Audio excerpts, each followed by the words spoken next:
প্রিয় দর্শক, স্বাগত আমাদের নিয়মিত সাপ্তাহিক আয়োজন চায়না বুলেটিনে। আপনারা জানেন, চীন পৃথিবীর বৃহত্তম রাষ্ট্রগুলোর একটি। চীনের রাজনৈতিক, সমাজতান্ত্রিক, প্রশাসনিক বা কূটনৈতিক ঘটনাবহুল খবরগুলো বন্ধু প্রতিম দেশ বাংলাদেশের দর্শকদের সাথে ভাগ করে নিতেই চায়না মিডিয়া গ্রুপ সিএমজির এই বিশেষ আয়োজন। সঙ্গে আছি আমি তামান্না জেনিফার। শুরুতেই বিশেষ বিশেষ শিরোনাম। হংকং এবং ম্যাকাও বিশেষ প্রশাসনিক অঞ্চলের প্রধান নির্বাহীদ্বয়ের প্রতিবেদন শুনলেন চীনের প্রেসিডেন্ট শি জিনপিং। রিয়াদে সৌদি প্রধানমন্ত্রী ও পররাষ্ট্রমন্ত্রীর সঙ্গে ওয়াং ইর বৈঠক।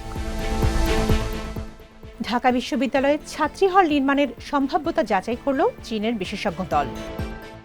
চীনের হংকং বিশেষ প্রশাসনিক অঞ্চল সফলভাবে অষ্টম মেয়াদী আইন পরিষদ নির্বাচন সম্পন্ন করেছে এবং স্থিতিশীল অর্থনৈতিক প্রবৃদ্ধি অর্জন করেছে, যা হংকংয়ের সমৃদ্ধির পথে নতুন অগ্রগতি বলে মন্তব্য করেছেন চীনের প্রেসিডেন্ট শি জিনপিং। মঙ্গলবার বেইজিং সফররত হংকং প্রধান নির্বাহী জন লির সঙ্গে সাক্ষাতে প্রেসিডেন্ট শি হংকংয়ের বর্তমান পরিস্থিতি এবং প্রশাসনের সরকারের কাজের উপর একটি প্রতিবেদন শোনেন। এ সময় প্রেসিডেন্ট বলেন, গেল এক বছরে জন লির নেতৃত্বে HKSAR সরকার সাহসিকতা ও উদ্যোগের পরিচয় দিয়েছে এবং দৃঢ়ভাবে জাতীয় সার্বভৌমত্ব, নিরাপত্তা ও উন্নয়ন স্বার্থ রক্ষা করেছে। কেন্দ্রীয় কর্তৃপক্ষ জন লি ও HKSAR সরকারের কাজকে সম্পূর্ণরূপে স্বীকৃতি দিয়েছে। চীনের কমিউনিস্ট পার্টির 20তম কেন্দ্রীয় কমিটির চতুর্থ পূর্ণাঙ্গ অধিবেশনে এক দেশ দুই ব্যবস্থা নীতি দৃঢ়ভাবে বাস্তবায়নের গুরুত্বের উপর জোর দেওয়া হয়েছে বলেও উল্লেখ করেন শি। একই দিন বেইজিংয়ে কর্তব্যরত ম্যাকাও বিশেষ প্রশাসনিক অঞ্চল SAR এর প্রধান নির্বাহী স্যাম হাও ফাইয়ের সঙ্গে সাক্ষাৎ করে প্রেসিডেন্ট শি ম্যাকাওর বর্তমান পরিস্থিতি ও প্রশাসনের কাজকর্ম নিয়ে স্যামের প্রতিবেদন শোনেন। প্রেসিডেন্ট বলেন, গত এক বছরে স্যাম জাতীয় সার্বভৌমত্ব, নিরাপত্তা ও উন্নয়ন স্বার্থ দৃঢ়ভাবে রক্ষা করে নতুন মেয়াদের ম্যাকাও SAR সরকারকে এগিয়ে নিতে নেতৃত্ব দিয়েছেন। তার নেতৃত্বে ম্যাকাও অষ্টম আইনসভা নির্বাচন সফলভাবে সম্পন্ন হয়েছে, জনপ্রশাসন সংস্কারের অগ্রগতি এসেছে এবং কুয়াংতং হংকং ম্যাকাও গ্রেটার বে এরিয়া নির্মাণে নতুন সাফল্য অর্জিত হয়েছে বলেও উল্লেখ করেন শি। জাতীয় উন্নয়নে সৌদি আরবের বিশ্বাসযোগ্য ও নির্ভরযোগ্য অংশীদার হতে প্রস্তুত চীন এবং উভয় দেশ পারস্পরিক লাভজনক সহযোগিতা জোরদার করতে সম্মত বলে জানিয়েছেন চীনের পররাষ্ট্রমন্ত্রী ওয়াং ই।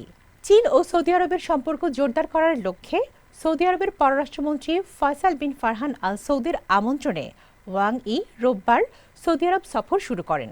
ওই দিন সৌদি যুবরাজ ও প্রধানমন্ত্রী মোহাম্মদ বিন সালমান আল সৌদের সাথে রিয়াদের সাক্ষাৎকালে ওয়াং বলেন, ভবিষ্যৎ শিল্প খাতে চীন সৌদি আরবের সাথে সহযোগিতা সম্প্রসারণ করবে, যাতে চীন সৌদি সার্বিক অংশীদারত্বের নতুন দিগন্ত উন্মোচিত হয়। এ সময় চীনের জাতীয় সার্বভৌমত্ব ও ভৌগোলিক অখণ্ডতা রক্ষায় দৃঢ় সমর্থন জানিয়ে সৌদি যুবরাজ জানান, তেল ও গ্যাস, নবায়নযোগ্য জ্বালানি এবং উচ্চ প্রযুক্তি খাতে চীনের সঙ্গে সৌদি আরব সহযোগিতা আরও গভীর করতে চায়। এদিকে সৌদি আরবের পররাষ্ট্রমন্ত্রী ফয়সাল বিন ফারহান আল সৌদের সাথে বৈঠকে উভয় পক্ষ জোর দিয়ে বলেছেন, নিরাপত্তা, উন্নয়ন ও সমৃদ্ধি অর্জনে উভয় দেশ সহযোগী হবে। চীন সরকারের অর্থায়নে প্রথমবারের মতো বাংলাদেশের ঢাকা বিশ্ববিদ্যালয়ে ছাত্রীদের জন্য নির্মাণ করা হবে 1500 আসন বিশিষ্ট চীন বাংলাদেশ মৈত্রী স্মারক হল। সোমবার এই প্রকল্পের সম্ভাব্যতা যাচাই করল চীনের বিশেষজ্ঞ দল। এ সময় তাদের সঙ্গে উপস্থিত ছিলেন বাংলাদেশে নিযুক্ত চীনের রাষ্ট্রদূত ইয়াও ওয়েন।